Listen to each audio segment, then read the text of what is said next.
Assalamualaikum warahmatullahi wabarakatuh. Perkenalkan, nama saya Maulana Zidan Abdillah dari kelas RPLC. Di sini saya akan menjelaskan normalisasi database. Pertama-tama, normalisasi database adalah proses pengelompokan data ke dalam bentuk tabel atau relasi atau file untuk menyatakan entitas dan hubungan mereka sehingga terwujud satu bentuk database yang mudah untuk dimodifikasi. Normalisasi database adalah suatu proses untuk mengidentifikasi tabel kelompok atribut yang memiliki ketergantungan yang sangat tinggi antara satu atribut dengan atribut lainnya. Pentingnya normalisasi. Suatu rancangan database disebut buruk jika 1. Data yang tersimpan di beberapa tempat. 2. Terjadi adanya redundansi atau pengulangan atau duplikasi data sehingga memboroskan ruang penyimpanan dan menyulitkan proses update data. 3. Terjadi kehilangan informasi tidak sengaja atau tidak diketahui. Jenis-jenis normalisasi. 1. Normal form. 2. 1NF. 3. 2NF. Selanjutnya EKNF, selanjutnya BCNF, selanjutnya 4NF, selanjutnya 5NF, selanjutnya DKNF, dan yang terakhir 6NF. Kali ini saya akan menjelaskan normal form 1NF, 2NF, 3NF, BCNF, dan 4NF. Yang pertama-tama normal form. Normal form adalah data yang direkam dan dimasukkan secara mentah dalam suatu tabel. Pada bentuk ini sangat mungkin terjadi inkonsistensi atau anomali data. Selanjutnya ada 1NF. 1NF adalah bentuk normal yang pertama atau 1NF mensyaratkan beberapa kondisi dalam sebuah database. Berikut adalah fungsi dari bentuk normal pertama ini. 1. Menghilangkan duplikasi kolom dari tabel yang sama. 2. Buat tabel terpisah untuk masing-masing kelompok data terkait dan mengidentifikasi setiap baris dengan kolom yang unik atau prime key. Selanjutnya ada 2NF. Syarat untuk menerapkan normalisasi bentuk kedua ini adalah data telah dibentuk dalam 1NF. Berikut adalah beberapa fungsi normalisasi 2NF. 1. Menghapus beberapa subset data yang ada pada tabel dan menempatkan mereka yang pada tabel terpisah. 2. Menciptakan hubungan antara tabel baru dan tabel lama dengan menciptakan for key. Yang ketiga, tidak ada atribut dalam tabel yang secara fungsional bergantung pada candidate key tabel tersebut. Selanjutnya ada 3NF.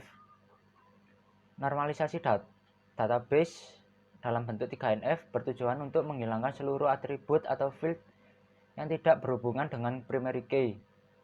Dengan demikian, tidak ada ketergantungan transitif pada setiap kandidat key. Syarat dari bentuk normalisasi ketiga ini adalah 1. Memenuhi semua persyaratan dari bentuk normal kedua. Yang kedua, menghapus kolom yang tidak tergantung pada primary key. Selanjutnya ada BCNF. BCNF merupakan sebuah teknik normalisasi data yang sering disebut 3,5NF yang memiliki hubungan yang sangat erat dengan bentuk 3NF.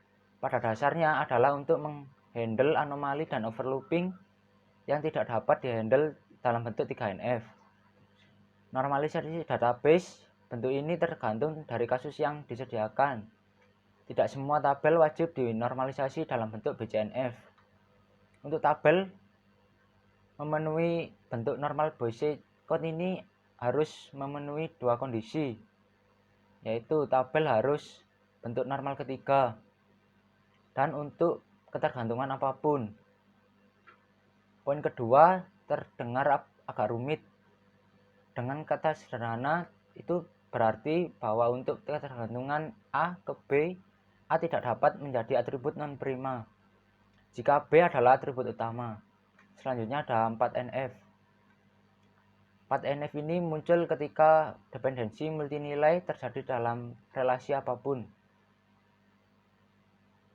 Sebuah tabel dikatakan berada di dalam bentuk normal keempat ini ketika 1. Tabel dalam bentuk normal Boolean code. Kedua, tabel tidak memiliki ketergantungan multi nilai. Suatu tabel dikatakan 1NF jika setiap atribut dari data tersebut hanya memiliki satu atau tunggal baris. Jadi tabel belum dinormalisasi tadi perlu diubah sehingga bentuk 1NF seperti gambar ini. Yang kedua ada 2NF.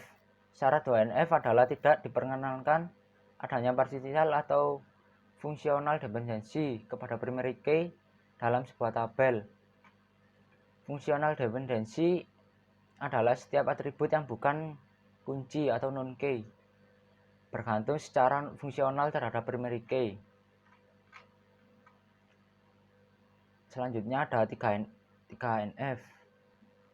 3NF tidak diperkenankan adanya partial transitive dependency dalam sebuah tabel. Transitive dependency biasanya terjadi pada tabel hasil relasi. Kondisi ini di mana terdapat 3 atribut A, B, C. Kondisinya adalah A ke B dan B ke C, maka C dikatakan sebagai transitive dependency terhadap A melalui B. Bagaimana tabel yang normal baik? Dalam perspektif normalisasi suatu basis data dapat dikatakan baik jika setiap tabel menjadi unsur pembentuk berada dalam keadaan baik dan normal. Tabel dikatakan baik jika memiliki 3 kriteria, yaitu 1. Jika dekomposisi atau penguraian tabel. 2. Terpeliharanya ketergantungan fungsional pada saat perubahan data. 3. Tidak melanggar BCNF. Jika kriteria BCNF tidak dapat dipenuhi, maka paling tidak melanggar bentuk normal tahap ketiga. Sekian dari saya, bila ada salah kata mohon dimaafkan. Assalamualaikum warahmatullahi wabarakatuh.